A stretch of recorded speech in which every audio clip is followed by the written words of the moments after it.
경청의 단계는 크게 3가지로 나눠볼 수 있습니다. 자, 우선 첫 번째 단계는요, 소극적 경청입니다. 제가 소개해드리는 경청의 수준 중 가장 낮은 수준의 경청인데요.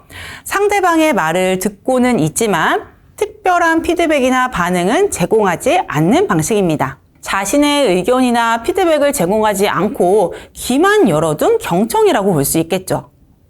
그러다 보니 대화의 내용의 깊이는 그리 깊지 않다고 이야기할 수 있습니다. 적극적 경청은요, 상대방의 말을 주의 깊게 듣고 이해를 돕기 위해 피드백을 제공하며 대화에 적극적으로 참여하는 방식입니다. 소극적 경청보다는 더욱 주의 깊게 상대방의 말에 귀를 기울입니다. 동시에 상대방의 이야기를 요약하고 확인 질문을 하고 공감 표현을 하며 적절한 피드백을 합니다.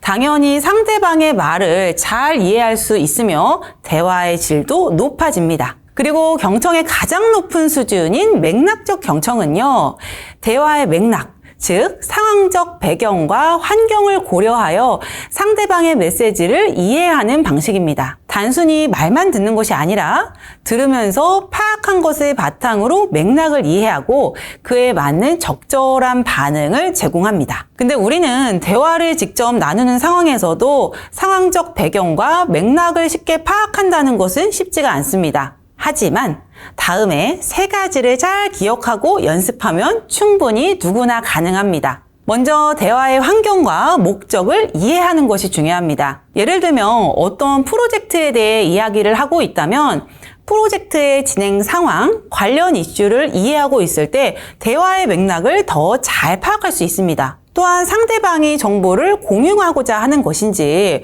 문제를 해결하고자 하는 것인지에 대한 대화의 목적을 파악할 때 대화는 더욱더 효율적으로 진행될 수 있습니다.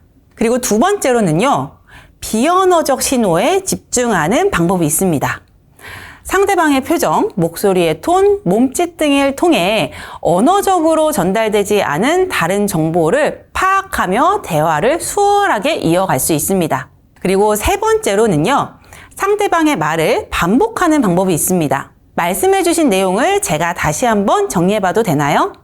제가 이해한 게 맞는지 한번 봐주시겠어요? 이렇게 상대방이 말한 내용을 요약하거나 반복하면서 내가 파악한 맥락이 맞는지 확인하면서 대화를 진행하는 방법이 있습니다.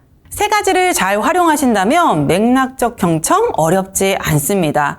처음부터 자연스럽게 하기에는 어려울 수는 있으나 반복해서 연습하다 보면 나만의 맥락적 경청 노하우가 생기게 되고 나만의 맥락적 경청 행동 습관이 생기게 됩니다. 그래서 어떠한 질문에 재빠르게 답변하는 것도 중요하지만 더욱더 깊이 있게 대화하실 수 있는 여러분들이 되셨으면 좋겠습니다.